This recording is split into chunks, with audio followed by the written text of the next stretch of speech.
All right.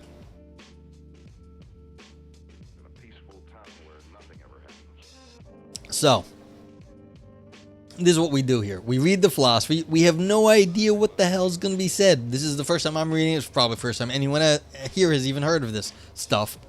But then we read it, we try to figure out if there's anything good in it, we try to figure out what the ideas are, and we criticize a bunch of the stuff too along the way. At the end, we have a review, and there's the Philosophy Roulette review, which goes up on a website. You guys get to spam some emotes and how you feel about the paper. It's kind of like an emote rubric. So, like, you know, certain emotes mean good things, so other emotes mean bad things, and you get to tell me how you felt about the paper. Not how I did, although you can if you want to. But, like, how did this paper go? So, this is a third front in philosophy by Ronald de Sousa, it looks like, off of a colloquium about lyric philosophy and responses, I guess. I don't know. And this is in the Common Knowledge Journal. Let me see. Is this okay, this is just, yeah, and there's no abstract, so let's just go for it. And yeah, as always, my first time reading it. Feel free to ask questions along the way, and here we go. A story is told about an eminent decision theorist, perhaps Leonard Savage, calling a friend for advice about whether to accept a job offer. His friend suggests that Savage, as the author of the most sophisticated theory of rational decision-making, should fill in the values of the relevant parameters and see what emerges from his algorithm. Stop joking, Savage impatiently replies. This is serious. In Jan Zwicky's view, much of analytic philosophy is a superficial intellectual exercise. She wants us to be serious, and so attend, as she puts it, in what is lyric philosophy to what is true or significant or meaningful in human experience. Okay, so this is a throwback to what we were talking about in Ivan's earlier, too. Like, how do you actually break down the question of what to do given our limited information? And is there even a way to say what the world would look like with full information? Like, I don't know if there is any sort of real concept of full information in our world. And so there, like, even though you could be like, well, we have like our limited rationality based on like limited information, but then the full information, I don't know if that even exists like as an objective reality. So it's hard to say because we're never in that position. No one here has the God's eye view. And so it's like, even if you claim such a thing, it's like, well, you're claiming something that no human will ever have. Yeah. So what is true or significant or meaningful in human experience, in some sense, this is what we have. We do not have the full epistemology. Okay. Thinking analytically is like going on a diet, she writes. Carry too far, we're only left with a skeleton. To equate analytic thinking with philosophy as a whole is to betray the true vocation of philosophy, which is the pursuit of wisdom. Now, that's kind of bullshit too. The pursuit of wisdom. Who the fuck knows what wisdom is, and why are we pursuing it? Seriously. There's lots of different ways to define it. Actually, our buddy Prof works in this area sometimes. He, has definitions of wisdom. I've never tried, I don't think. But it's like you could ask him what his, he has a stated position on this.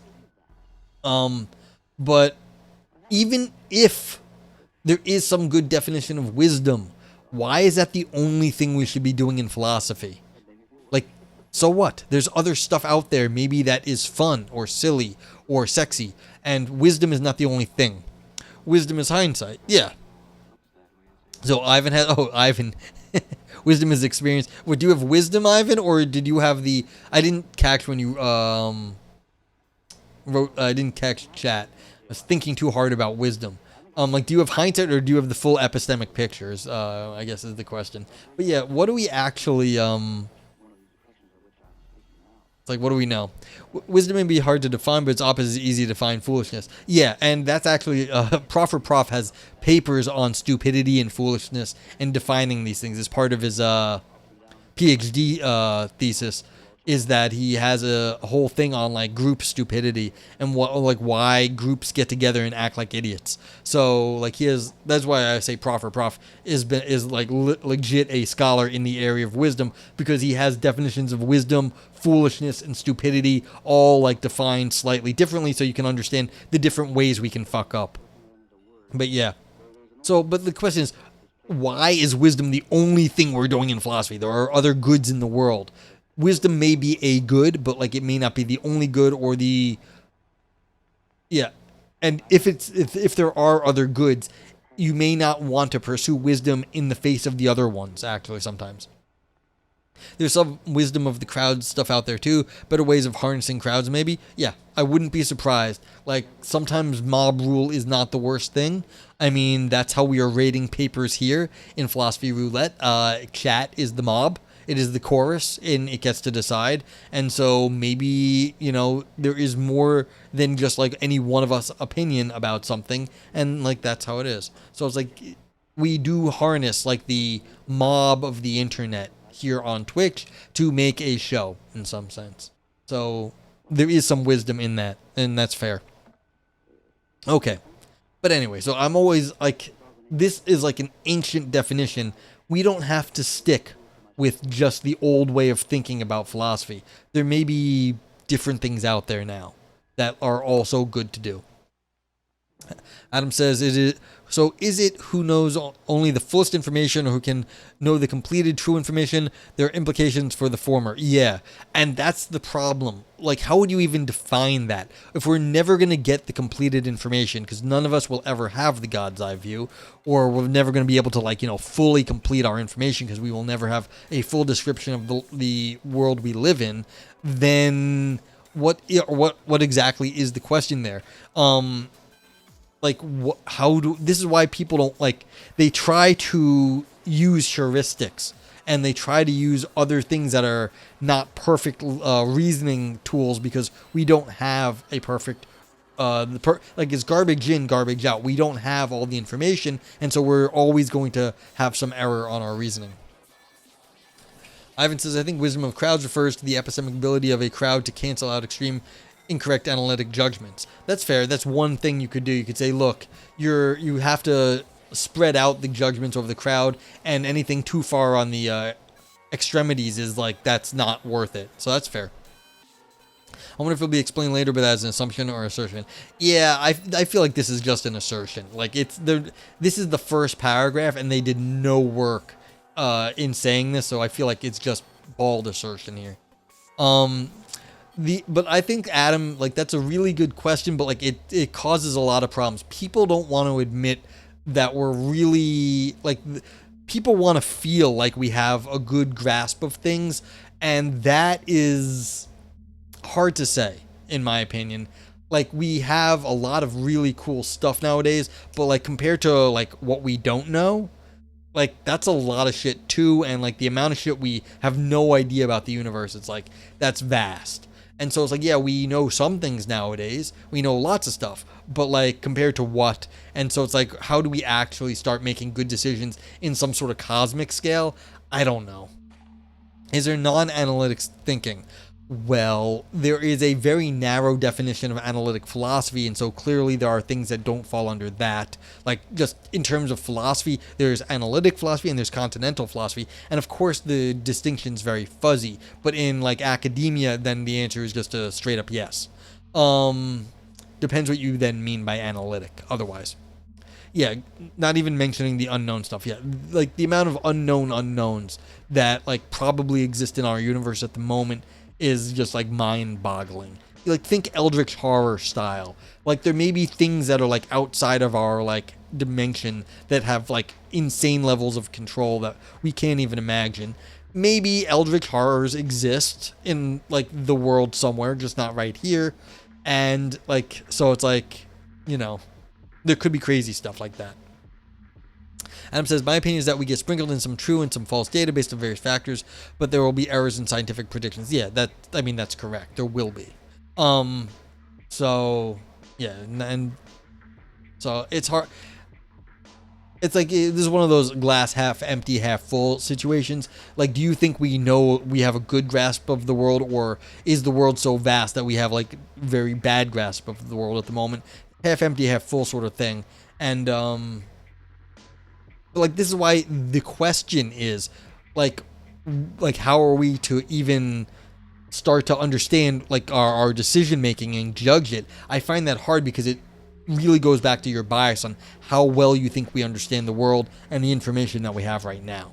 And like I said, we do know some things in like limited contexts. We know them very well. And in those cases, we have a decision procedure for like the outcomes that we want. But like, I mean, as soon as we get outside of those limited situations, I feel we don't know a whole lot. So.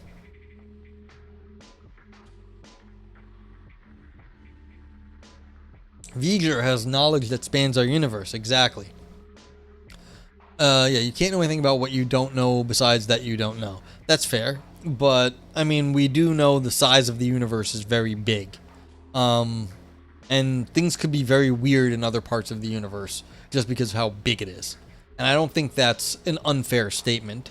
And like I'm not making the claim that physics is vastly different in like parts of the universe we haven't visited. I don't think it is. I think the physics, like as far as we know it, probably holds within like our at least bubble of a light cone that allows us to make predictions. But that doesn't mean like anything like what we think is right, wrong, like our situations, how we judge situations here. It's like it's hard to say about any of that. What you can't know. You can know you don't know versus not knowing what you didn't know. Yeah, and so there's like all these ways to parse it, but like, yeah. So, but again, I feel like it comes down to a half glass, half empty, half full situation. How do you actually feel about what we do know we know about versus everything else? So, anyway. The narcissism of philosophy. Philosophy is inherently narcissistic. I mean, again, more bald assertions. So I'm feeling like this is maybe a pop journal. I don't know, but it feels very popular. Because again, like two just bald assertions, like one right after the other, feels very, it's not like trying to do the most careful, like analytic philosophy job where everything has to be referenced. Again, this is not really a problem, it's just a style of writing. Okay, no other discipline regards its own history or the examination of its aims and methods as part of its subject matter. Again, is that narcissistic or is that just self-reflexive? I mean, I would say that's more self-reflexive than anything else. The absence of consensus about its very aims and methods may be in part what distinguishes philosophy from other pursuits. That's fair. So this is an argument all of a sudden. The fact that we don't have clear aims and methods in philosophy may set it apart. Okay. Are you saying bold or bald? I was saying bald, but they may also be bold. So I was saying the one with the A in it. Yeah. Sorry. New York. Lumen says, looking at the page, it seems to be an academic, but kind of pop in the sense that it's interdisciplinary. That's the feeling I'm getting. So yeah, that makes some sense. Oh yeah. I was not referencing you. Although methinks the Ivaneo doth protest too much. Meta goddamn philosophy, yeah. But I mean, hey, that's fun too. Okay, when almost everyone agrees about the appropriate ways to address certain questions, those questions become scientific and cease after mathematics, physics, chemistry, biology, and psychology have all branched out to be part of philosophy. Once free of philosophy, science jettisons navel gazing. That's fair. Only in philosophy do the questions of what it is and what it has been remain central preoccupations of the discipline itself. Yeah, I mean, this is an old account of philosophy. That philosophy is sort of like the incubator of science and knowledge. And once we get something right, it spins off into its own thing, and then philosophy is left with the remainder. And that's fine. This characteristic of the discipline often leads to strange disputes, the most prominent of which is probably the cleavage between so-called analytic and continental philosophy. Yeah, so this is why chat was asking about before, because this is what they're talking about. That taxonomy is hardly less incongruous than that attributed by Borges to the celestial emporium of benevolent knowledge. The hostility between them, however, is all too real. Continental philosophers display their fondness for invented etymologies by jeering at the anal and analytic. Analytic philosophers deplore the prose of continental philosophers as pretentious and willfully opaque. One observer, whom I now cannot trace, suggested that to expect continental philosophers to get straight to the point is to misunderstand the nature of their activity as completely as to ask why in a bullfight the torero does not shoot the bull on sight. Yeah. Haha, I just meant that it's trying to show that something interesting some interesting ideas to people who don't necessarily work in the area, hence bald claims. Yeah, that's fair too. But like, is this even fair? I mean, what's going, like, I think this is, the problem is I feel like this is an analytic philosopher trying to play nice with continental philosophy, and I still don't think they got it right. The continental philosophers are not playing around, like trying to make a show of things, like a bullfighter. Like, of course you can just shoot the bull and kill it, but like, it's also not just them demonstrating their skill either. The continentals are trying to do something that like matters, as opposed to a bullfight, which like, I feel like this author is trying really hard to like justify continental philosophy right here, and in the end they kind of fucked it up.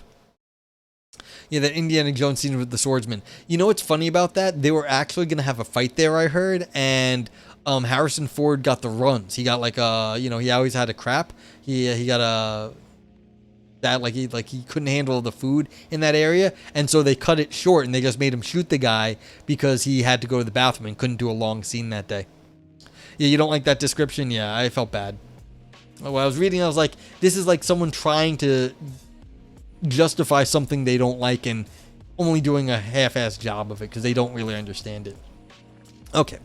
In this dispute, Zwicky has opened a third front. She has mastered analytic philosophy, and unlike continental philosophers, who are sometimes described as making poor attempts at writing poetry, Zwicky is also a genuine and powerful poet. Her originality consists in attempting to define and defend another way of doing philosophy. Lyric philosophy is not beholden to the continental style, but it questions some fundamental presuppositions of analytic philosophy concerning meaning, clarity, the role of argument, and the aim of philosophy itself. Okay, so what we're going to do is we're going to ignore everything this guy says about continental philosophy because I think it's crap, but that doesn't mean that this criticism of Zwicky against analytic is wrong. They may have done what the author says here, of found a new way to criticize or do analytic philosophy, because I don't think they understand continental very well, but that's fine. If this Zwicky person is doing a good job at doing something else, that's cool too.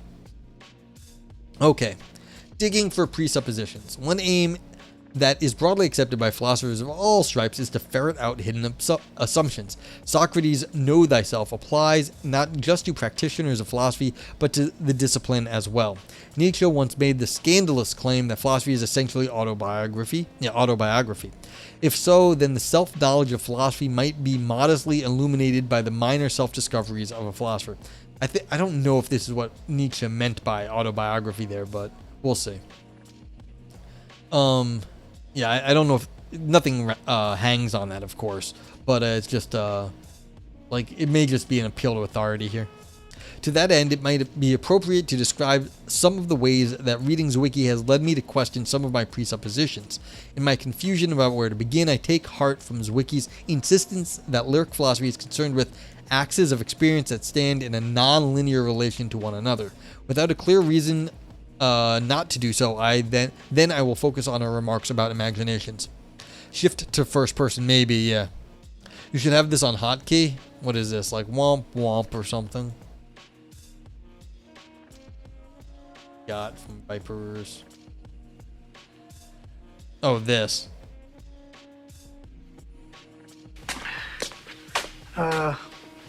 Everything that guy just said is bullshit. You're not wrong, Vipers. Like, that wouldn't actually be that bad. I wonder if, like, I would get a... I doubt I would, but, like, I wonder if I would get, like, a YouTube muted for that, because if I don't, that might not be so bad.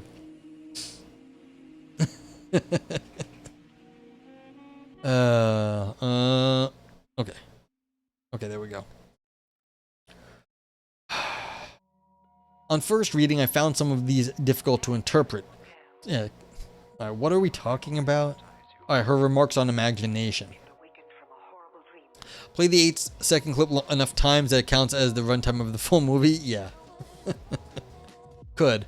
I mean, this is episode 566 of Philosophy Roulette, or not necessarily the episode, but the 566th paper I've read on this show. And I was looking at my like YouTube stats. I've got like huge amounts of hours of YouTube content. People have watched many, many hours of this stuff. I definitely could have like a whole just show of times when I could have been playing that clip. Yeah, I know. It's scary number. So yeah.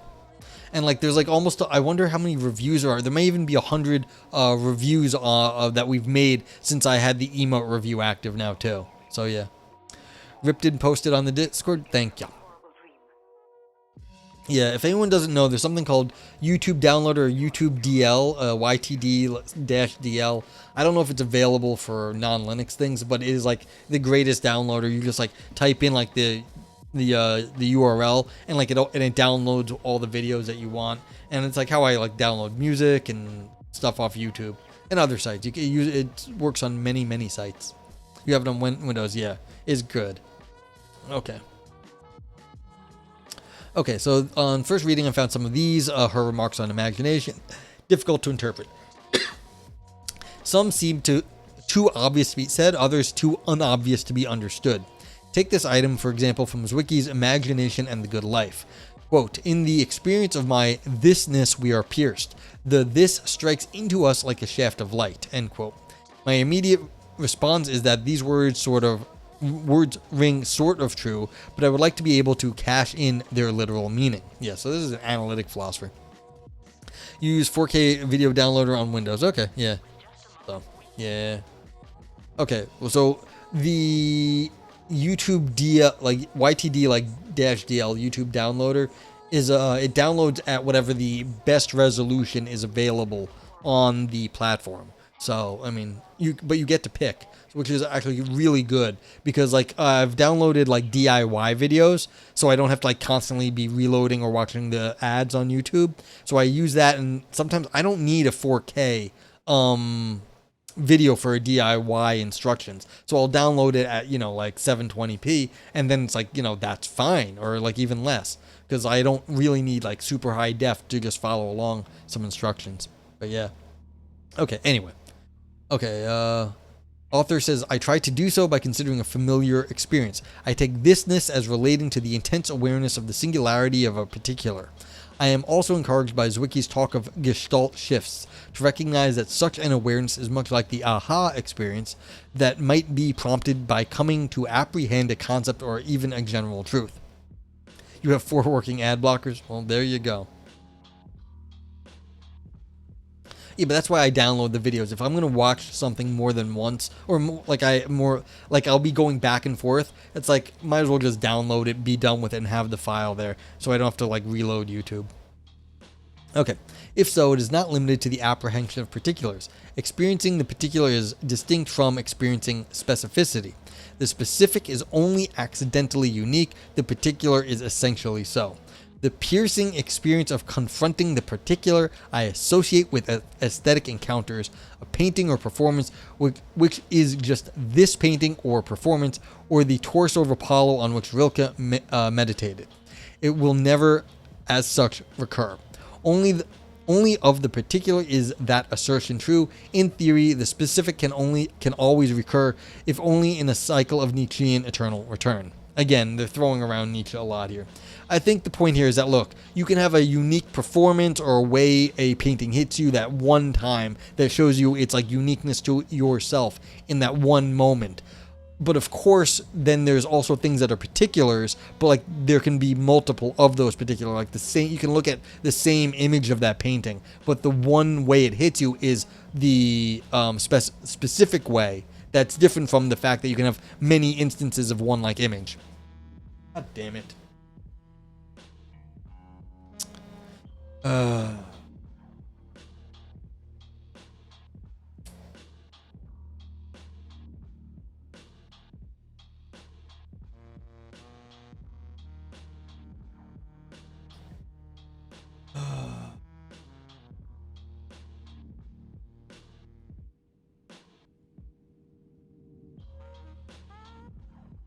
Why? Okay. Okay, yeah, it looks like it's coming back.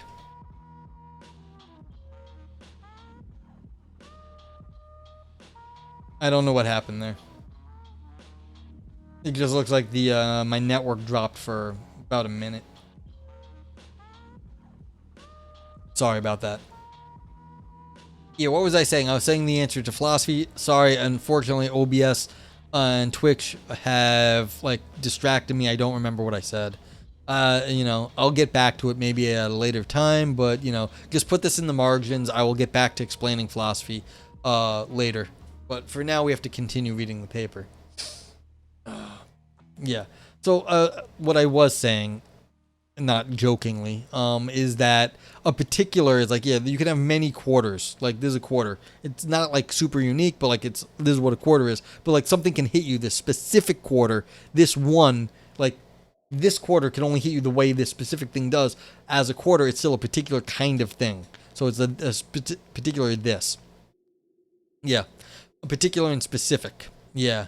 So a very like this specific quarter is different from all the other quarters, but you can understand what a quarter is, and like you can understand what a great performance is of like a specific play. That would be a particular play as having a very powerful like artistic merit, but like the specific performance is different from the staging of that play, because the play can be staged many times. Like that particular staging can happen, but like the specific performance is the specific one. So yeah, exactly, chocolate mints. Many quarters like, but this one's mine.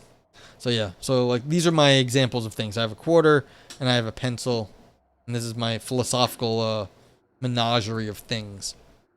Encore clap, yeah. Hexaity, yeah.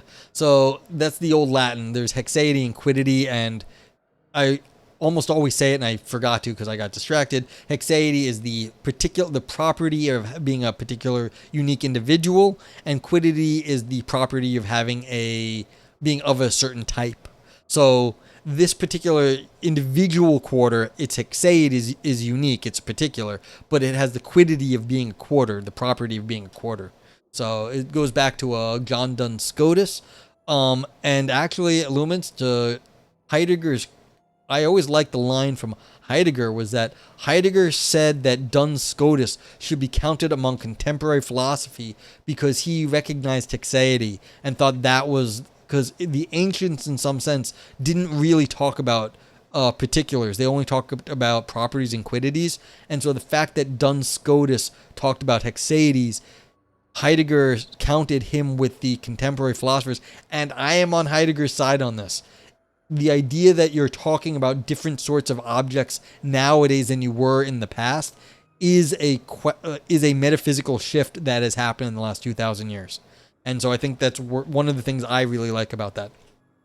No, it's Latin. I think it's from the medievals. Chocolate mints. It's a medieval term. Yeah. Okay, but surely my first response continues that piercing experience, like the first time something hits you, is only part of the aesthetic encounter. Rilke's sonnet is not a particular, it is a specific response to a particular. Heidegger wrote his PhD dissertation on Duns Scotus. Well, I guess he probably knew something about what he was talking about then. But yeah. Yes, oh, that's right. He did, didn't he do like medieval logic or something under Husserl? Yeah, so that would be Duns Scotus. Okay. Rilke's sonnet is not a particular, is a specific response to a particular. Okay, cool. Thank you, Luminance. Good to know the history. Encountering it, moreover, involves precisely the opposite of a particular, something universal, which to Plato seemed far more important. Yeah, see, this is the interesting stuff. This was just what we were talking about. We're talking about universals and like properties here. They didn't talk about specifics in ancient philosophy. You seem to be very delayed, going to refresh and probably lose some stream. It's fine. It's fine. What am I going to do? Like, my stream already shit the bed, so. Alright. Let's see, where were we? Okay, for those inclined to quasi-mystical experience in a Platonic mode, the singularity of the particular is merely an accidental embodiment of the specific, the specificity.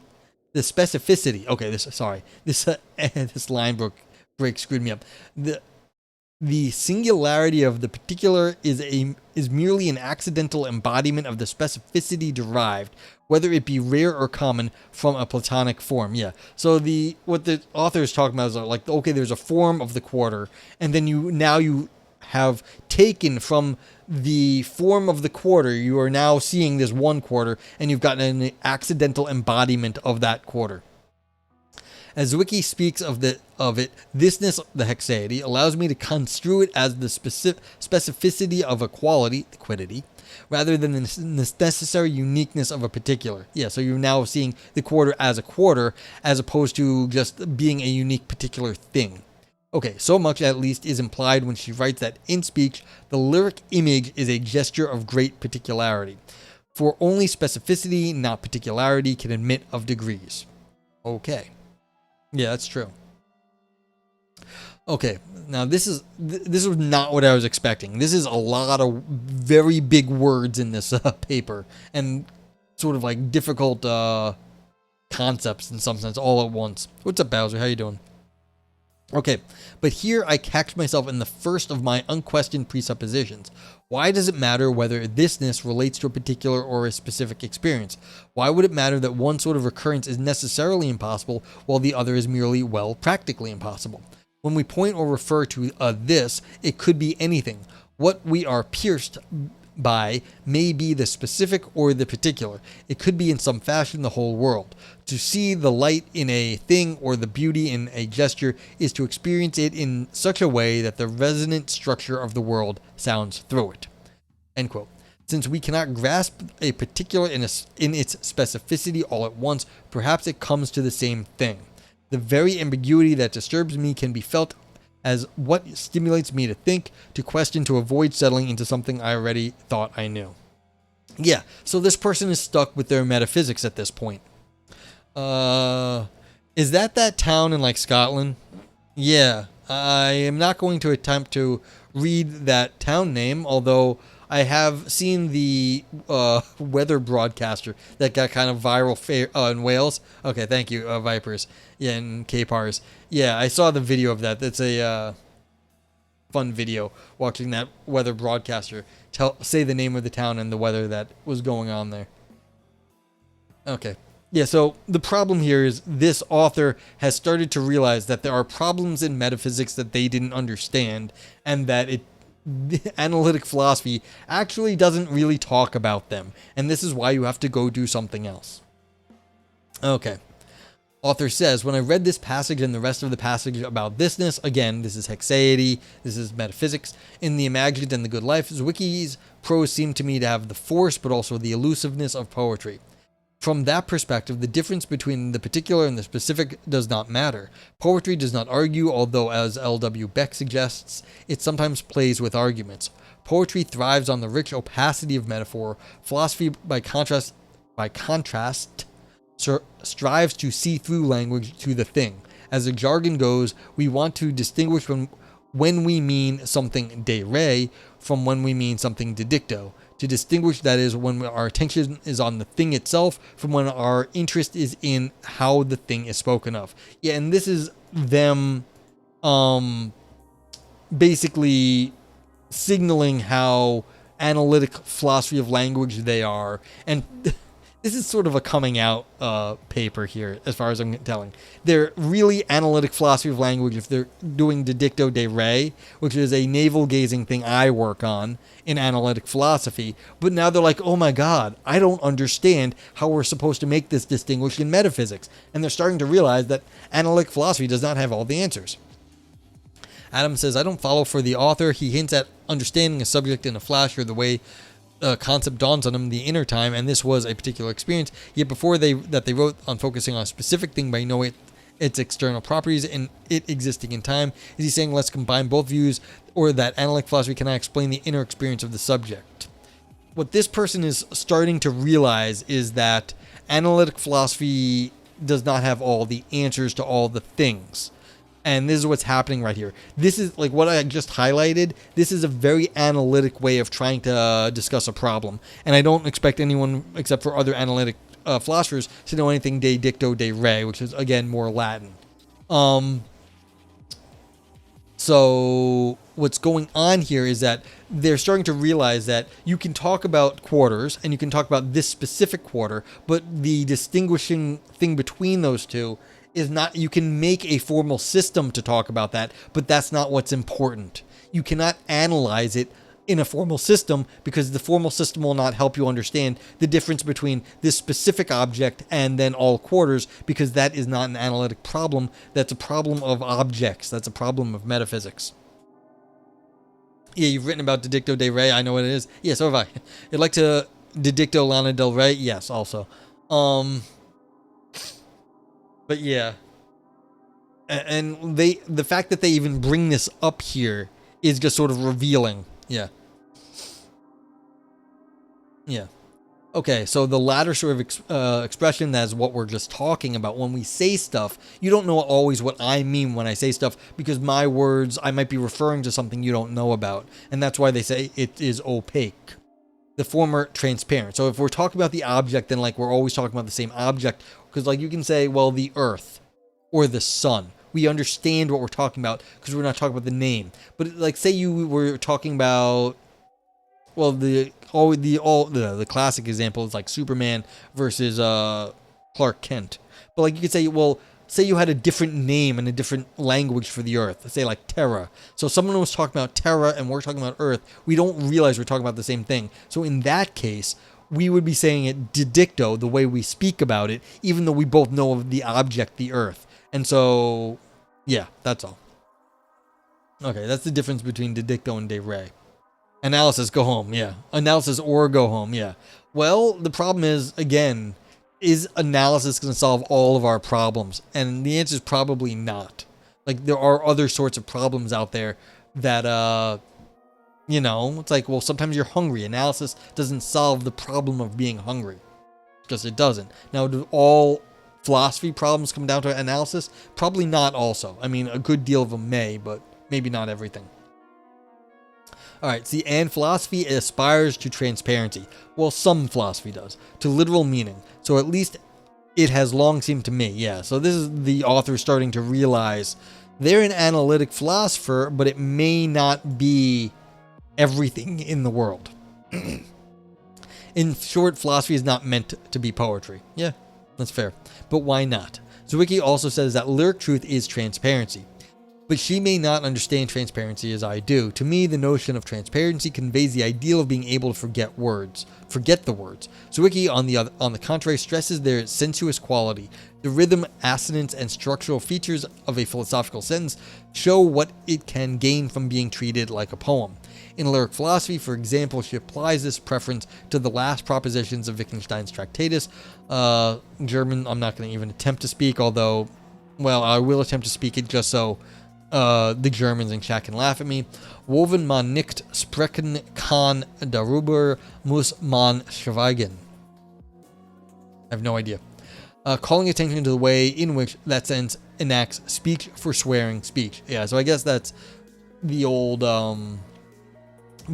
for which one cannot speak about, one must pass over in silence. Which, of course, is talking about what you can't speak about. Okay, still, I have internalized an analytic stick in the mud who continues to balk. Yeah, this is like, they are an analytic. They really are, and they've revealed that pretty clearly at this point. The commentary that Zwicky provides helps me to see why the sentence is so powerful in its emotional effect. But seeing why does not change its literal meaning, which, unlike some... Thank you. Hey, Tommy. You are a master German linguist. Thank you, Tommy. Appreciate you. And thank you for the 10 months. Appreciate it. You are a master German linguist. Yeah, I mean, just don't say I'm cunning. But seeing why it does not change its literal meaning, which, and how you doing, Tommy? Thanks for the subscription. Appreciate it. Yeah. Which, unlike some, comes across perfectly well in a translation that omits some of the sensuous features of the original, such as the balancing rhythm of the counterparts, woven darüber, no idea why that is. Yeah, of what we cannot speak, we must be silent. Doing well, hope I am too. I'm okay. Like, we'll see. There's just like a million things I need to get doing, and I'm just like, yeah, bleh, no idea. Okay. In responding in this way, however, I take for granted that I can tell whether a meaning is literal and what a literal meaning is. Yeah. This person is like, this is funny. We're reading this paper. I don't know if you were here, but like we're reading this paper and all I get the sense is this is like the analytic philosophers awakening that there are other things in the world besides the analytic philosophy. And they're trying to figure out a way to say this. And they're not exactly sure what, but it feels like a very coming out paper here. Like, what do I do? Do I sachet? Like what is going on? So yeah. And see, yeah, like right here, like in responding in this way, I take for granted that I can tell whether a meaning is literal and what a literal meaning is. The truth is I cannot. So like they're just like, I just realized I can't do analysis here. Oh no, I'm not an analytic philosopher anymore. Trying to isolate literal from figurative meaning would draw me into a vortex of further assumptions into which I fear I would sink and be lost. What is more, I would be begging the question at issue about the contrast between the philosophical use of language and the poetic. The conception that Zwicky's example now leads me to doubt involves a picture of philosophy as aiming to purify language from features of ambiguity and polysemy that are the stuff of poetry. Poetry, by contrast, thrives on the concentration of many meanings into the fewest words. Yeah, it's like, oh no! Yeah, well, it's like welcome to the bigger world where sometimes you can solve problems in the way you want to be able to solve them. Not always. Not everything works out just the way you want it to. Or the way you thought it was. Not necessarily wanted it. Okay. Viper says, there was once a Swissman named Ron whose logic was sharp as a stone. He'd say philosophy is deep, but poetry is cheap, and my conclusion so far unknown. Excellent. I have not heard that one, and I guessed it just by the, what's it called? The fucking poet thing. Just by the way the first sentence looked. Very good, Vipers. Yeah. The limerick. There we go. I always liked, there was once a logician, there was once a logician in liquor production who had a still of amazing construction. The alcohol boiled through magnetic coils, and she called it proof by induction. Yeah. Or that, close enough. There was once a logician in liquor production with the still of magnificent construction. The alcohol boils through magnetic coils. She called it proof by induction. I wish I could get it exactly right, but close enough. Yeah. Okay. Alright, so the author continues, because they're still trying to be like, I thought I could clarify language, but now they say I am left with no argument for that picture. Failing an argument, let me resort to examples. First, a poetic feat of unsettling ambiguity, and then a fine passage of transparent prose. The first is from Shakespeare, the second from Zwicky herself. Shakespeare's Sonnet 116, perhaps his most famous, is regularly recited at weddings, but as Stephen Booth has pointed out, its power stems in part from its capacity to convey a message very different from its surface affirmation of the constancy of love. Let can mean prevent, put up an obstacle. British and Canadian citizens can find this usage in their passports, which enjoin them all to allow the bearer to pass without let or hindrance. So the first lines of the sonnet can be read to say, do not stop me, I'm about to speak a hard truth. Is the coining linguist who can in his own way make an aphorism that persists in its nonsensicality. I do wonder if gibberish is accommodated. I'll try V-bike pois bin peen is mightier than the sword. End transmission. Thank you for that, Cinesemiotics. Yeah. The coining linguist, not the cunning linguist. Yes, of course. Of course. Okay. Alright, so you have to admit that there are impediments to the marriage of true minds. What you call love is not real love. There is no such thing in the real world. Love inevitably alters when it altercation finds. Okay, so it can be read to say that there is no true love, which is be a bad thing to be reading at weddings. By contrast, is among the passages in which Zwicky is most lucid and unambiguous. It is prose that would be at home in any analytic text, even though it invites us to accept a different model, or at least an expanded model of philosophical activity. For fuck's sake, what? Alright, quote. In the case of imagination, what is common in a set of intrinsic structural features that acts as the axis around which a gestalt shift occurs. imagination instead of intrinsic structural features. What? How is imagination intrinsic structural features? Whatever, I'm continuing. In an engineering sense, we go back and forth between the non-existent ideal and the existing situation, gradually bringing them into agreement. In Yeats' famous metaphor, we see our hearts as a rag and bone shop, and then we see the rag and bone shop as our heart, and then we shift back again. What is common acts as a hinge or fulcrum, and the live relation between these two teaches us something about each. They stand in resonant relation that deepens our appreciation of their respective thisnesses. End quote. Okay. So, well, let's see what the author says. Here she appeals to a commonality between the terms of a simile. Elsewhere, however, she warns against abstracting what is common. Adam says, it struck me just now, I'm thinking about one of Plato's dialogues where young Socrates debates the older, wiser Parmenides on the ontology of the forms. Parmenides retorts to Socrates, how in the world are these forms related to the particular earthly things they represent, and how can they know every form and infinite number?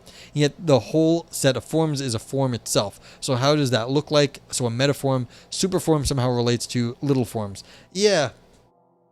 And this is part of the problem, is that how do you connect the actuality, the world of like images and stuff, to the world of forms? And Plato has to do a lot of, song and dance to do this. And this is part of the issue. Plato claims that the real world doesn't exist. They don't really talk about specifics in ancient philosophy. They talk about specific properties or like individual sorts of classes of things. That's kind of how they focus. They don't talk about the very super particulars. And that was about the thisness of forms. Yeah, so you can talk about the specifics of the individual forms, but they're still generalities. So you can talk about the specificness of a generality. They don't talk about the specificness of the objects in this world. And so this is part of the problem. It's sort of, I guess in Plato, this was at the level of the forms, whereas for us nowadays, we talk about the specificity of actual, like, physical things. Yeah. No, I think that's a good point. I don't remember how the dialogue goes, the Platonic dialogue. I'm sure Plato comes up with some bullshit, but Plato was good at that. But like, yeah, how do you actually connect this stuff? Usually, this is some sort of hand waving. Well, this is just what people do. This is what it is to be rational, is to be able to like understand what the objects are. Yeah, so that's it. If we only had an analytic way of talking about abstractions, I know, if only, Ivan, if it only worked, we're still searching. One of these days, though, But I mean, to be fair, Ivan's tongue-in-cheek. Of course we have ways of doing it. But, again, it's like there are other things out there in the world. And the question is, well, where do you demarcate? And so this author here is now, like, flipping his shit, I think, because he's realizing he can't really demarcate between poetry and philosophy, and is trying to figure out what to do. But of course, you can always demarcate if you're going to like stick with one definition. So yeah, got the neural nets. Yeah, so of course you can do this. You can. The question is, do you really want to, or is this a good idea? And many times it is. Like, that's perfectly good idea. But like, yeah, the question is, in this case, like when we're talking about the distinction between an individual object and this individual thing as an individual particular versus this individual thing as a quarter, the kind of what thing it is, then like, yeah, but like the distinction there is important. The distinction is not given by neural nets. The neural nets may be able to do that, to make the distinction, but the distinction existed before the neural net was able to do it. Like, we had to understand the distinction to get the neural net to understand that we can identify the thing in multiple ways. And so the metaphysics exists independently of the neural net, even if the neural net is allowed to do it. So we still have to talk about this stuff and how we understand it. Because if all of a sudden we start to understand the distinction differently, then we are going to have to train our neural nets differently. Like, very simple. So this is like where the philosophy and the science can meet. Okay. So yeah, so we're still talking about the thisness, the hexaides. Here she appeals to a commonality between the terms of a simile. Elsewhere, however, she warns against abstracting what is common. Quote, genuine understanding occurs only when the mind is on the move. The static abstractions of philosophy foreclose on understanding by eliminating movement. What is common becomes itself the object of our attention rather than the facilitator of attention to distinct but connected things. The things themselves fall away as unimportant, for we think in abstracting what is common we have captured their essence. We think we have captured meaning. But when meaning holds still long enough to get its picture taken, it is dead. End quote. Yeah, so again, if you hold yourself still, then you can think about other stuff. But then if you then lose yourself in that, your own understanding. Now, if you want to look at something else, you have to hold it still, and then you have to think about it. So it's sort of like a process understanding of metaphysics. So either something's in process. Either it's you thinking about other stuff, or you hold yourself still, and then like you lose the world in some sense. So like if you're just sort of like rolling along in your thoughts, you're not actually focusing on anything in the world. You're just sort of, rolling along in your own thoughts and maybe concentrating on yourself. But again, this is a process philosophy all of a sudden. And so again, this poor analytic author is like, what is going on here? This is a process philosophy now. And so it's different from analytic philosophy, which is trying to, be anachronistic, atemporalize things, take things out of time, just look at their forms. And like, so all of a sudden, if you're talking process philosophy, not the same shit. Okay, we're not going quickly through this. This is taking forever because I was not expecting to do metaphysics. So a lot to explain in metaphysics. The passage opens and closes with an arresting aphorism. What is between them functions as explication. See, again, the only analytic jerk faces like me use explication. In my attempt to grasp the force of the aphorisms, I noticed the very process. Yep. See, I told you, process philosophy. The process described in that explication. To understand what is being said, I look for what is common. The same thought is expressed in both, yet they do not say the same thing. The first is about understanding something attributable to a subject on the move. The second is about what is to be understood, the meaning, which is also implicitly on the move or otherwise dead. So yes, I have been caught at focusing on what is common. That would be fun on my gravestone. I was not expecting to do metaphysics. I mean, that is a true statement. I don't think when I started out, I was planning on ever doing metaphysics. I was kind of in the more standard framework of everyone else. Like, are you crazy? We're going to stick to some science. We're going to stick to like what we can handle. We're going to get rid of all this silly metaphysics. And then I changed. Yeah. So it's like, that's true. I mean, would that be good for my gravestone? I don't know, but like, it is a true statement.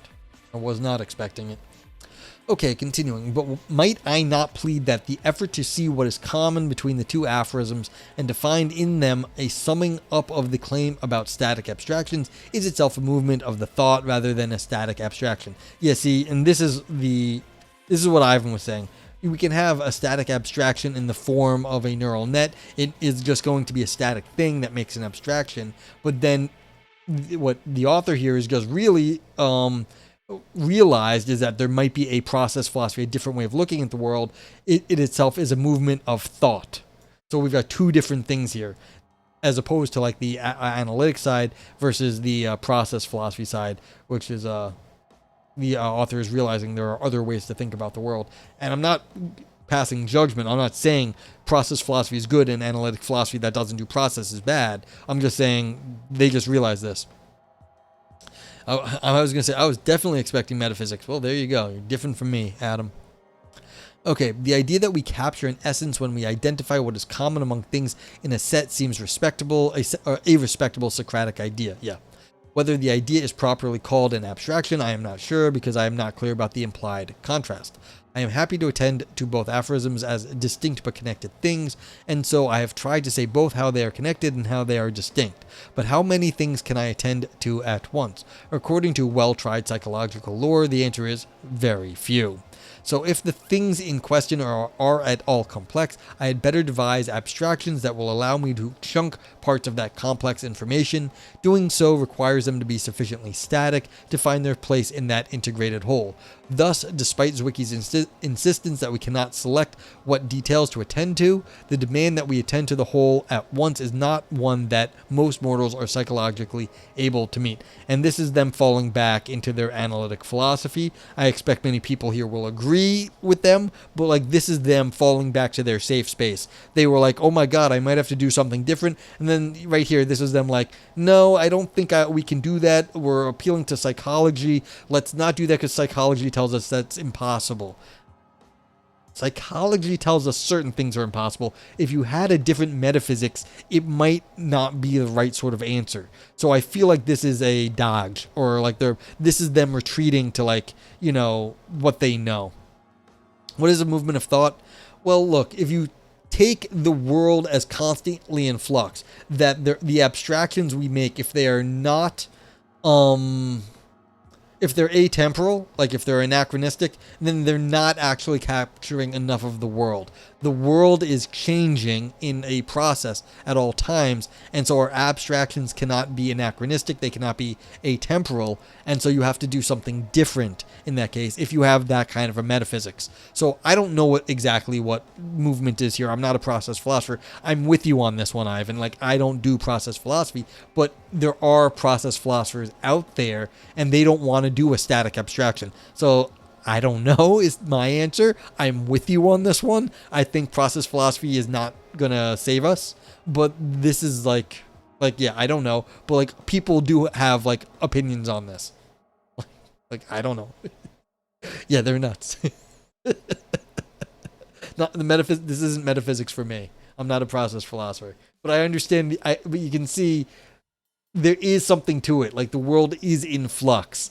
And so they're trying to capture that flux of how the world is changing over time in some other way that isn't like our static abstractions.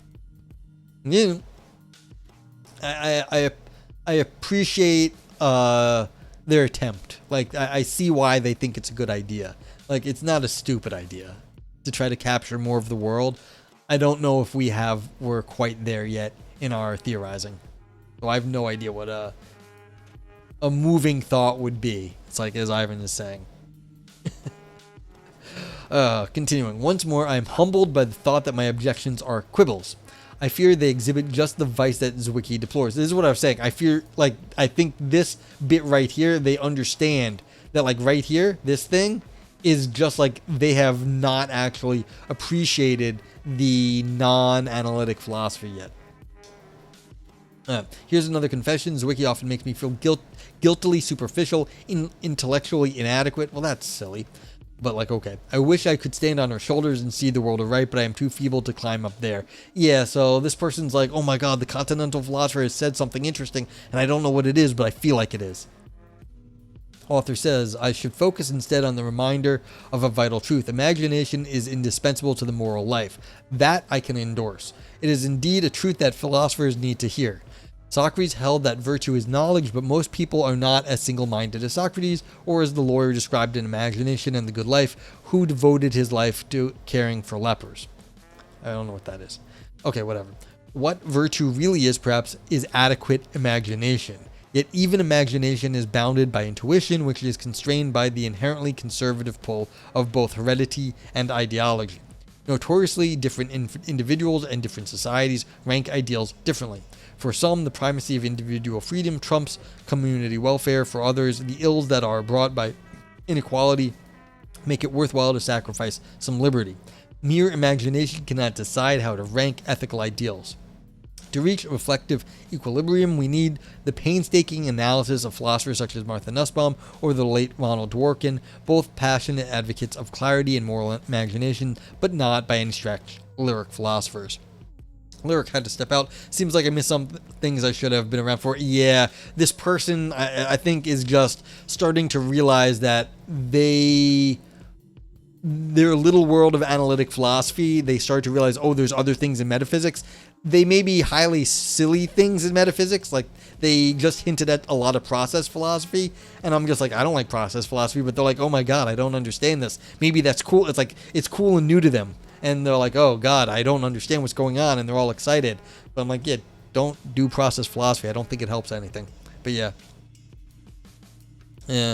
Everything... What is a movement of thought? Everything that comes out of your mouth? Yeah. Sounds like something from a different orifice? Yeah, maybe. Yeah. So, yeah, I don't know much about it either. Yeah, I mean, basically, it's like, instead of there being objects in the world, there's processes in the world. And so everything's just a process moving along.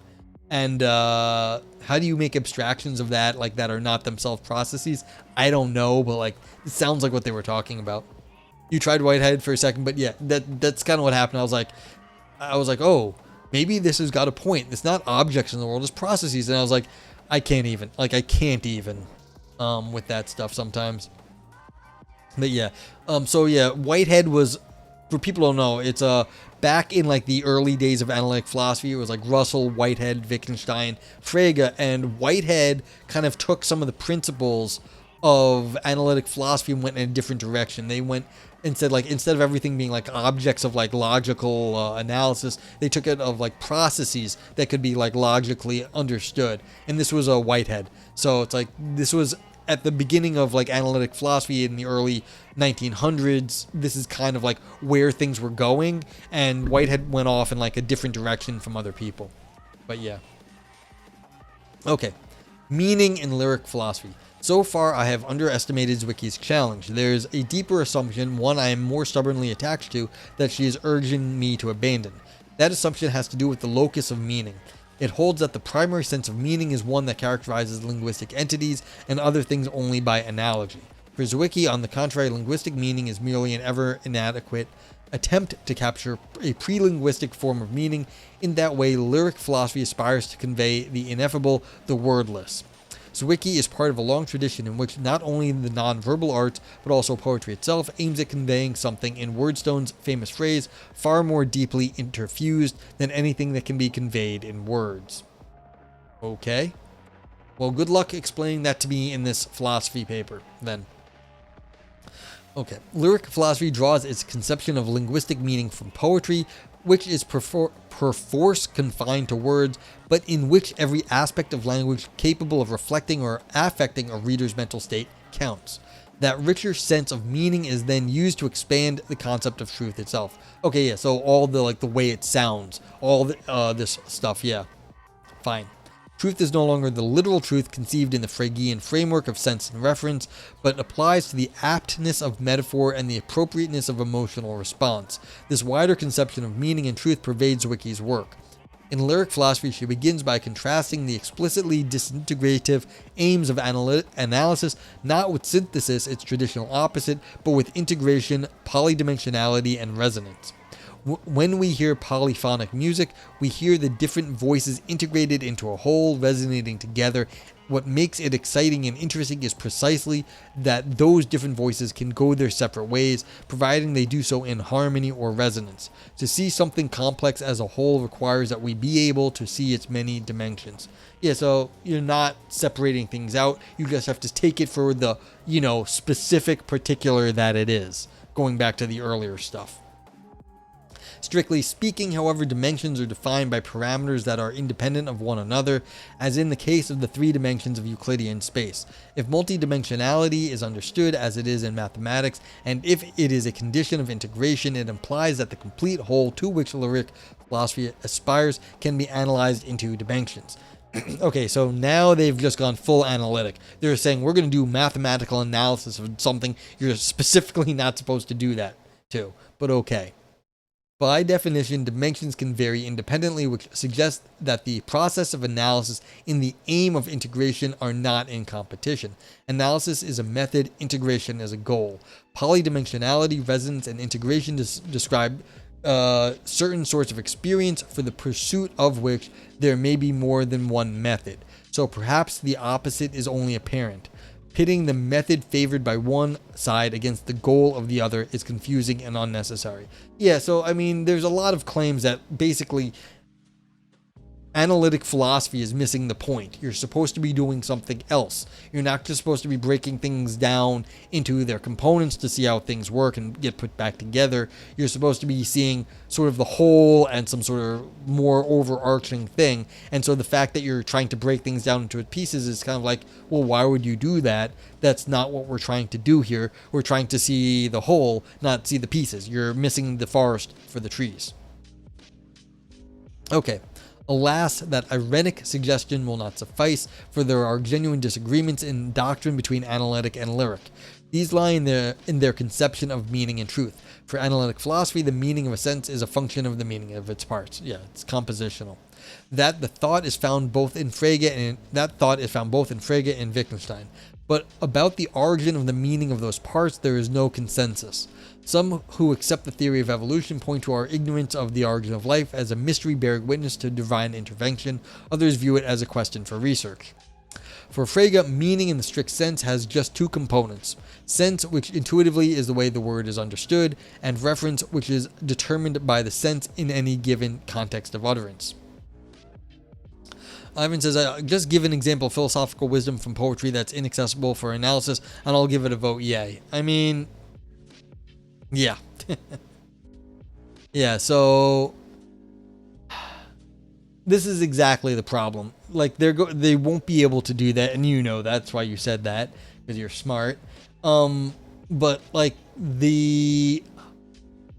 if they were able to do that in some sense, they wouldn't need to be investigating. That's like saying, well, if you just give me the answer to the lottery, then I'll win all this money. It's like, yeah, if you could do that, it would be okay. Like, that's great. But, like, you can't know the answer to the lottery before the lottery. You can't know the way the world is going to turn out just by, like, trying to you can't know how you're going to analyze it, that you can analyze it this way until you go investigate the world. You have to go investigate the world and see then what to do about it.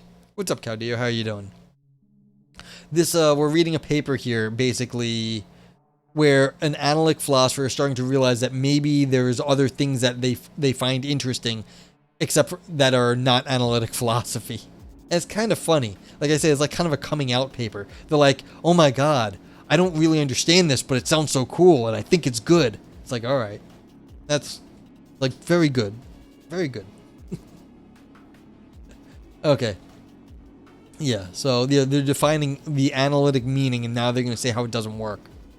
Alright, so this schema has been refined and complicated by later practitioners, but it continues to exclude mere coloring from meaning proper.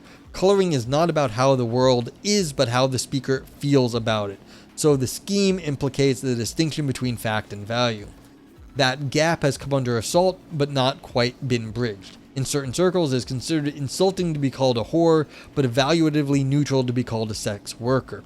Interpreted literally, then she is a whore and she is a sex worker would be regarded as having the same truth value, though their use would have very different rhetorical force and express very different normative responses. Two people can disagree about the value of sex work and yet agree about what it consists in.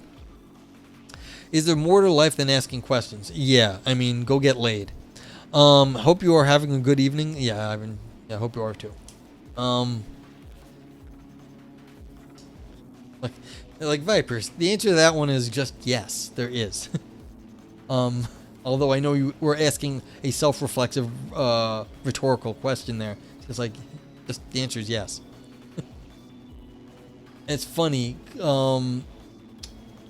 I know a bunch of philosophers that are like very fancy academic philosophers here in New York. I also know people who are like at the edge of like academic philosophy like me around New York.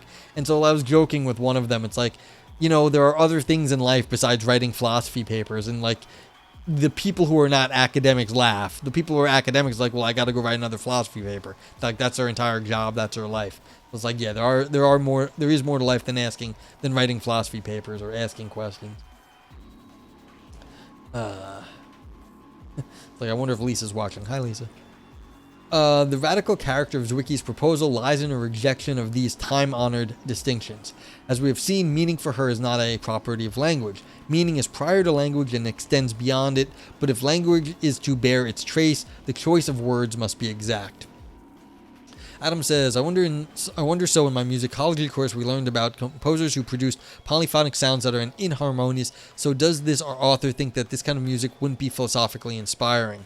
Well, again, they would say, why did they do that? Like, what was the overarching purpose of doing the inharmonious thing?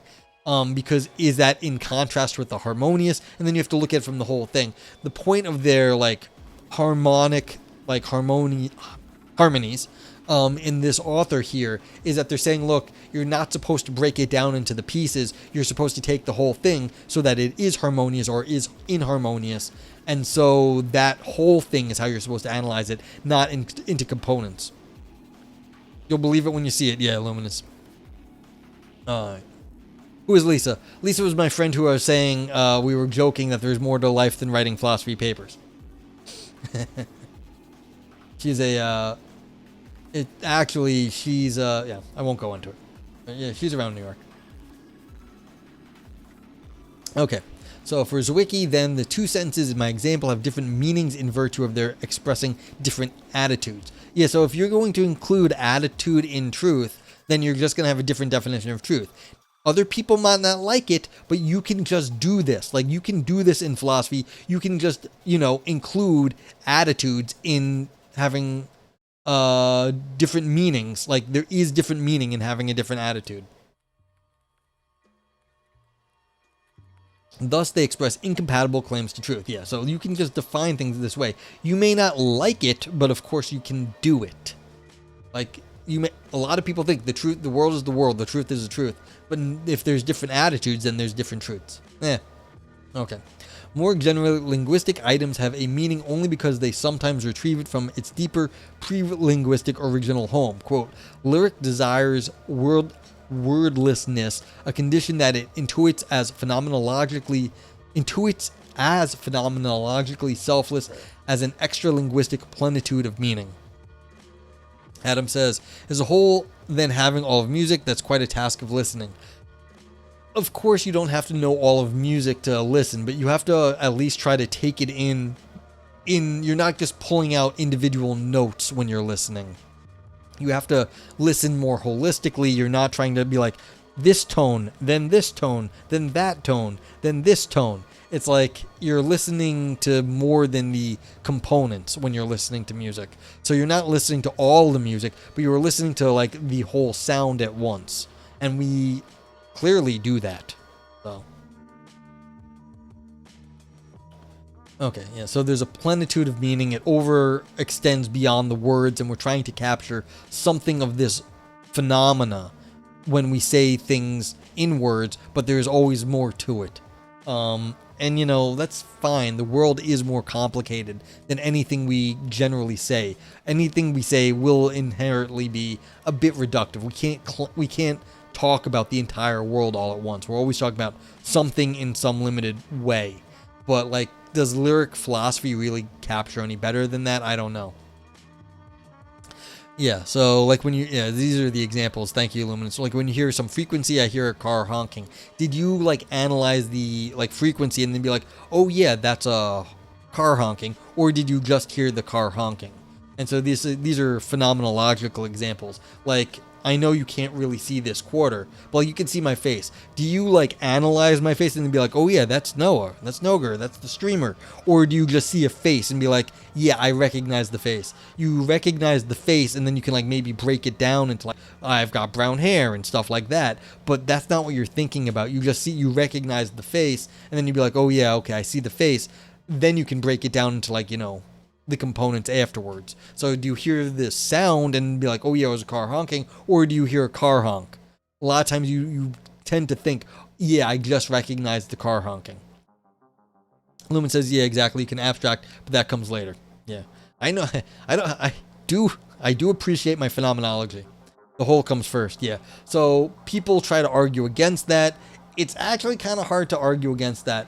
And you can argue against it in some cases. A lot of times you're just like, Do you like hear the bug buzzing by your ear, or do you be like, oh yeah, that's a buzzing, oh god, there's a bug there? No, you just feel the bug getting by your ear, like zzz. You're like, ah, it's a mosquito. It's like, yeah.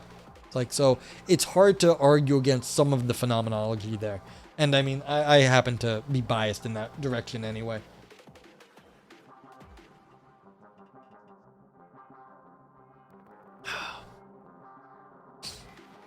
Yeah, so although the whole comes first, like, can we maintain that universally, Luminance? I don't think so, but we can sometimes.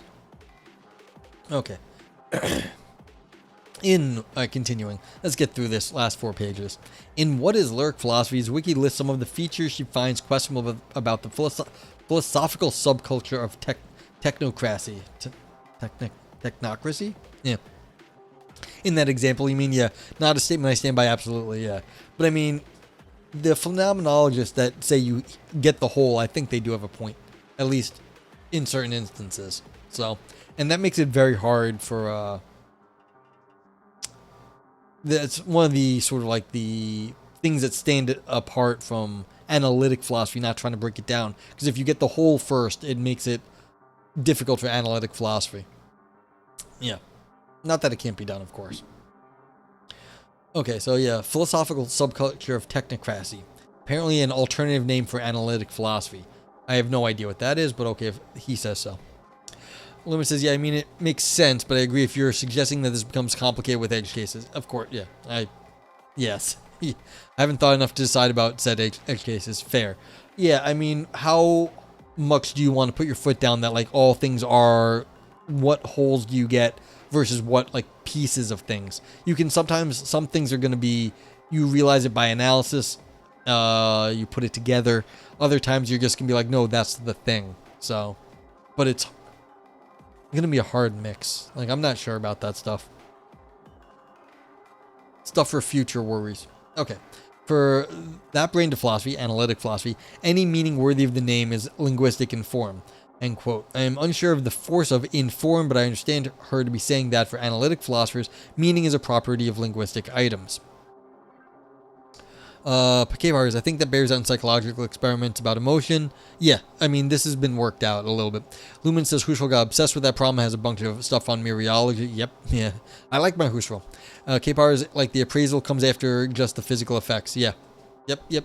So, like, this isn't, unestablished. Okay. So, yeah, so meaning is a property of linguistic items. That seems right for analytic philosophy, that is, though it would be more accurate to say that analytic philosophers' focus on linguistic meaning stems from commendable modesty. Tackling it is hard enough, and grander claims about the meaning of life or the meaning of the universe have not led to notably fruitful lines of inquiry. Yet it is not difficult to find examples of analytic philosophers who are also concerned with questions about the meaning in the broader sense. One example might be Thomas Nagel's The Absurd. More generally, to approach highly complex phenomena by looking first at more manageable, restricted ones seems sensible. Oh, this, yeah, see again, this poor philosopher is trying to, like, they're getting a little tempted by the dark side. They're getting tempted by the Continentals, and now you can see they're pulling back. They're like, oh no, we still have to break things down into pieces. We still have to, like, decompose it into, like, you know, tractable problems. Okay, so yeah, so this is them pulling back again. More generally, to approach highly complex phenomena by looking first at more manageable, restricted ones seems sensible. Philosophers have indeed studied complex wholes by looking at the arrangement and properties of their parts. In science, this approach has proved most fruitful, but it is not blindly indulged. There is a large literature on the technical meaning of emergence in articles and books devoted to the philosophy of science or to the study of consciousness, which suggests to me that analytic philosophy is not fairly described as committed to the claim that the breaking of the whole into parts is not attended by any loss of meaning. Rather than always taking that assumption for granted, analytic philosophy has subjected it to serious scrutiny. Yeah, so this is like, no, we tried really hard. We talk about emergence and stuff like that. It's like, yeah, good job. Yeah, what do you do about that? And how have those discussions gone, really? Mostly, I think we're going in analytic philosophy to the Dan Dennett that, like, no, the emergence isn't really there. It's more just like a function of our like our reflective ability to look back on it, and we wouldn't even say there's any like strong emergence then. Just deny it. Ivan says, it is infuriating when people talk about human experience as if we know nothing about how human brains actually operate. Recognition works by abstraction. Recognize a whole as distinct from pieces is trivial to understand. Yes. But again, the phenomenologists are talking about experience and not the brain. They're talking about the consciousness, the stuff that Dan Dennett denies, and not the scientific reflection that you can do on it. So it's like, again, we're talking about different phenomena here, and it's infuriating because we are constantly talking past each other. Fair. But like, yeah. But again, this is what I mean. Like, the author here is just like, okay, maybe there's this other stuff, but like, let's stick to what we know. Okay, so hey, look, they're going to ask the question, an asymmetry. What is serious scrutiny? Because that's what, Ivan's alluding to. And it's like, we have tried to see if we can analyze some of these big concepts. So what is the serious scrutiny? Author says, I would suggest that the only scrutiny such an assumption can usefully be subjected to must be conducted in the analytic mode. Okay, so they're going full analytic again. Says, okay, even if you're going to talk about wholes, we still have to do it analytically. The mere intuition, often enough appealed to by all manner of anti-reductionist manifestos, is that some whole is clearly more than the sum of its parts, is never really clear. It requires that we strive to detail the contribution made by the parts, by their arrangement and relations, and then to compare that list with the properties of the whole. Sometimes, although the vision is sublime, understanding is pedestrian. Yeah, so again, the author has gone back to just like, no, we know how this stuff works. We can just break it down. The need for analytic scrutiny of the role of the parts is making up a whole sets up an asymmetry between lyric and analytic philosophy. If these are alternative modes of doing philosophy, then one might expect that each might be used to explain the other. Lyric seems better at showing. Some things Wittgenstein insisted, both early and late, must be shown rather than said. Analysis is better at explaining, hence the asymmetry. To explain a philosophy as opposed to simply doing it is to expound it in an analytic mode. Excuse me. A similar asymmetry was recently noted by Gary Gutting. While a number of analytic philosophers have undertaken to explain or translate continental philosophy into the language preferred by analytic philosophy, the converse seems never to have been attempted. Whatever the explanation for that difference might be, there may be a good reason for the asymmetry between analytic and lyric philosophy. If so, it may best be brought out by contemplating an apparent parallel between the relation of utterances to their grounds in analytic and lyric philosophy. In analytic arguments, some conclusions are detachable from their premises. Quote, we think of valid arguments as the transmitter of truth. End quote. Others are meaningful only insofar as they carry their base along with them. When a conclusion is drawn from a deductive argument, providing its premises were accepted without qualification, it may be detached, which means it can be used to ground other inferences without further reference to its premises. Yeah. So, I mean, if you just want to say, okay, we've got this conclusion and you can run with it, that's detachment. But not all rigorous or systematic arguments are deductive. The conclusions of statistical arguments, as the quintessential analytic philosopher of science Carl Hempel pointed out, cannot be detached from their premises. Suppose, for example, that Ellen is an African American and African Americans have lower life expectancy than white Americans. Ellen might also be a college professor, and college professors have a higher than average life expectancy. So what are we to conclude about Ellen? We have to see her situation in its multi-dimensional complexity. Similarly, for lyric philosophy, the ideas of multidimensional reality, resonance, and integrity all suggest that to understand a conclusion, we must bear in mind all that has gone into its formulation. Its grounding affects its meaning. The difference between lyric closure and the conclusion of an argument is the degree to which meaning is lost when the context is removed. And yet, unquote. In the example of statistical reasoning just given, the conclusion also has to be understood as relative to its premises. So are these kinds of reasoning not comparable? I doubt if Zwicky would grant that they are. In lyric philosophy, the ground of an aphorism is not so much presupposed as included in its import. The dependency in the statistical argument is systematic. The consonance and integrity sought by lyric philosophers lyric philosophy perceive a radical but non-systematic integrity. The important difference, as I understand it, is that the grounds of the statistical argument do not include values or emotions. Understanding for analytic philosophy is characteristically dispassionate, except perhaps for the possibility of awe in the contemplation of the physics of the universe or amazement at the power of natural selection. Lyric philosophy, at its best, would achieve emotion as well as intellectual integrity. Okay, so they're saying, look, even if you can't, like, just run with the conclusion, it still only has an analytic philosophy. It still only has some sort of analytic hangers-on. You're not getting the whole of the experience with it. So yeah. It says, okay, the degree to which you cannot separate the conclusion from its surroundings, from its context, is still too great to overcome. So it's just non-reductionism again. So even if you can't reduce the statistical argument all the way, you can still reduce it a bit, because the statistics that you have to say, well, this is the conclusion with this amount of likelihood, that is just sort of like an analytic hanger-on. You need 100. Thanks for the 100 bits, Ivan. Appreciate it. Okay.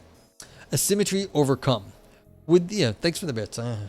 Because I'm losing my mind, but thank you. Like, yeah, I'm getting 2.5 hours of, like, more metaphysics than I was thinking I'd be talking about today.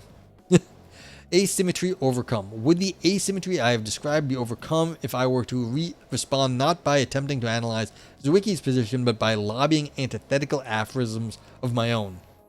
The method of lyric philosophy is hit and run. You launch an aphorism, and it either catches on or does not, but you do not stick around to explain. The grandest and truest vision we can have of the universe is of its utter pointlessness. Okay, so now they've gone full existential here. Would such candidates be viable? I fear not, for my habits of mind will inevitably lead me to treat every aphorism as its own unit of linguistic meaning. I gotta use words when I talk to you. Lyrics, as T.S. Eliot Sweeney says, okay. Lyrics' conception of meaning is unfriendly to its atomization into units. Yeah, it's not compositional.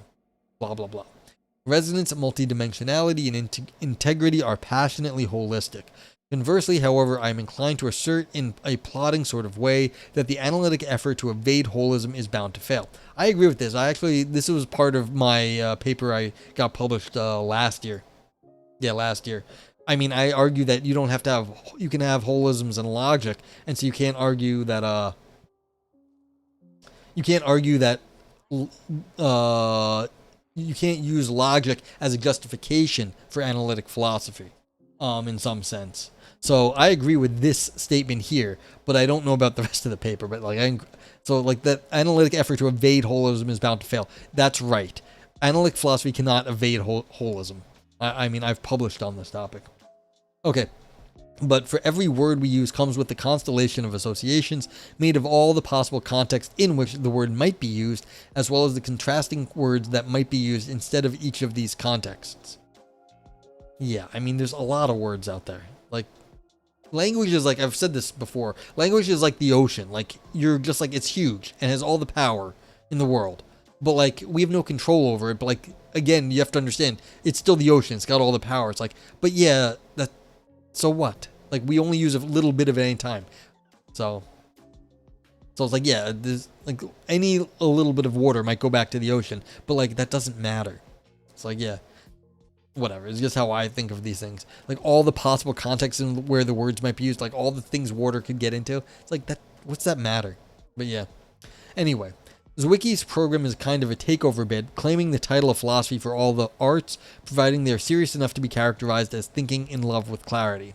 And thinking, she stresses, can be done with music or images, or indeed with wherever there is emotion, breath, sound, light. As for clarity, it is not taken in the sense in which a glass is clear enough to see through, but in the sense in which a lamp shines brightly. The metaphor of a crystal evoked by Brighthurst's poem in lyric poetry does not go quite that far, but it does suggest that the perfection of the cut makes the light shine more coherently than it would by nature. Lyric philosophy, it seems, includes any good art. It is also a merger of the philosophy with poetry, providing that poetry itself is not restricted, as it might seem to the naive, to a language art, for it aspires, as we have seen, to the condition of prelinguistic ecstasy. The ambition is breathtaking. The aspiration is Rilkean. You must change your life. You must do something. My build in Poe is really practically almost done, bro. Congratulations. I hope you kick some ass in Path of Exile. Yeah, like I was actually thinking you might play some games, and then like everything has just been piling up in the last, like I won't be able to play any games. It's too bad. Yeah, well. Yeah. Okay, continuing. Well, congratulations, Caudillo. Despite an acute awareness of how imperfect my grasp of lyric philosophy remains, I have learned much from my attempt to understand Zwicky's project. Even my moments of incomprehension are instructive, for they are reminders of the importance of intellectual temperament. Intuitions derived from the temperament lie at the heart of deep philosophical differences. Shifts in those intuitions about whether the universe is inherently meaningful, about whether moral truth exists outside human needs and desires, are not impossible, but conversions are rare. Learning to live with such differences is part of learning how to be human. Yeah, like I said, this seems like a very much a coming out essay. They start to realize that not everything in analytic philosophy is, not everything is in analytic philosophy. Gapar says, you don't play Poe. Poe sits in the background while you click around in path of building. Yeah, that's fair too. Okay, although some of Zwicky's remarks about analytic philosophy read like blanket attacks, quote, the elimination of emotional tone unless it is aggressive, a tin ear. Yeah. She is not proposing to displace analytic philosophy altogether. Rather, she wants to enlarge the scope of philosophy. Quote, none of this constitutes an argument for the exclusion of analysis from philosophical inquiry, but only to suggest that its exclusivity is not beyond question. There always has been, at the core of great philosophy, an impulse to change our vision of the world, of what it means to be human, both in the non-human universe and in the social world, and whatever one may think of the implications for the way philosophers actually proceed. Zwicky's challenge is philosophical in the best sense, for what she is asking us to do is to pursue the impossible goal of all great philosophy, to uproot every presupposition of our thinking, while at the same time understanding everything in a gestalt or vision that makes sense of everything at once. The aim is impossible to achieve, of course, but that does not mean it is not worth pursuing, if only to remain aware of the distance between one's transcendental ideal and one's limitation as a poet, an artist, or a philosopher. Okay, and now we get to talk about what we thought of this thing.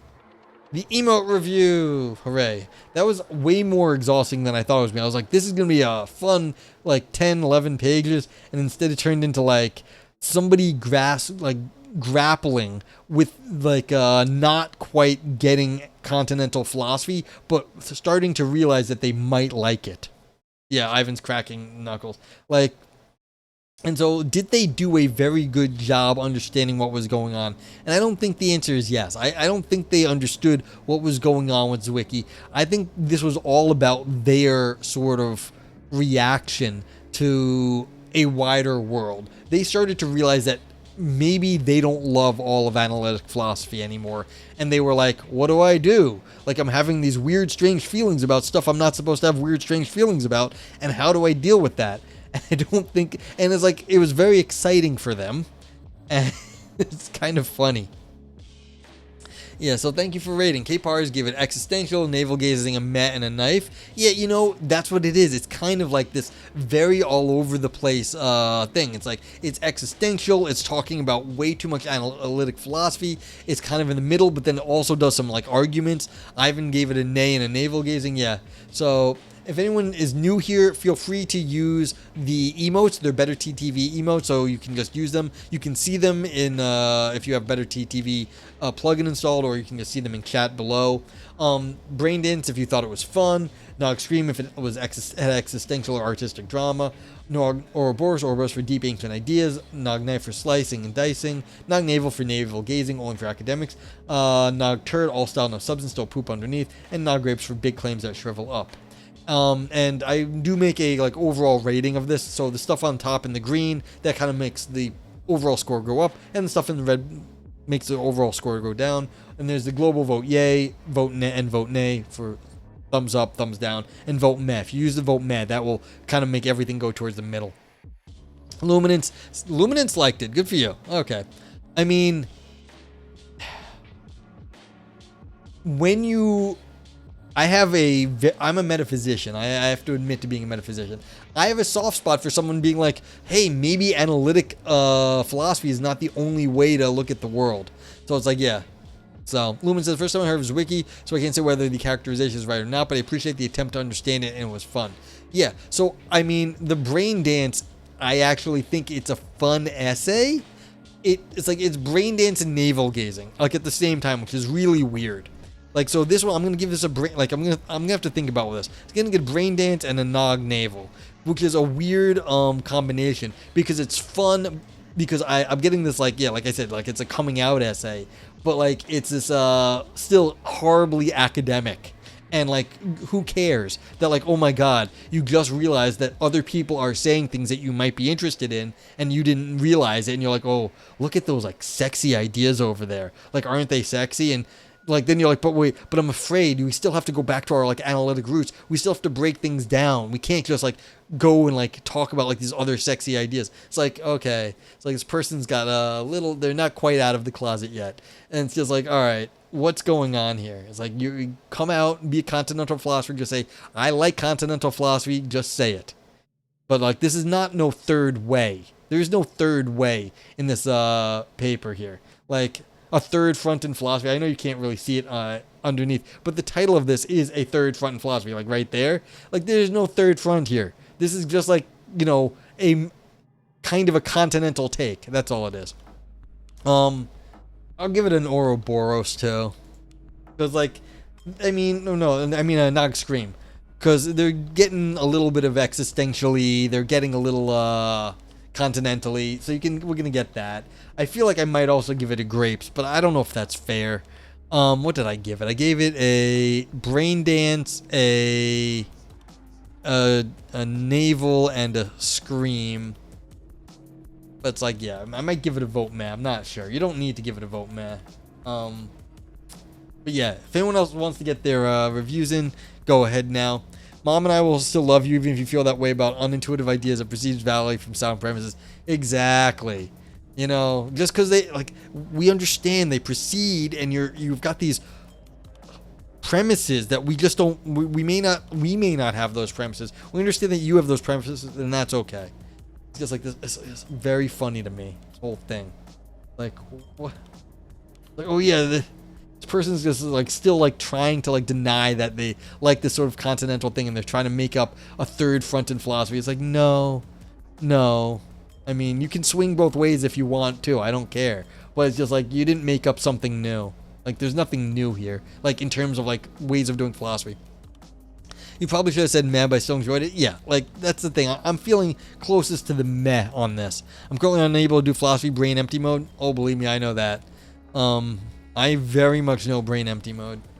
I'm not that I'm on it right now, but believe me, I know brain empty mode.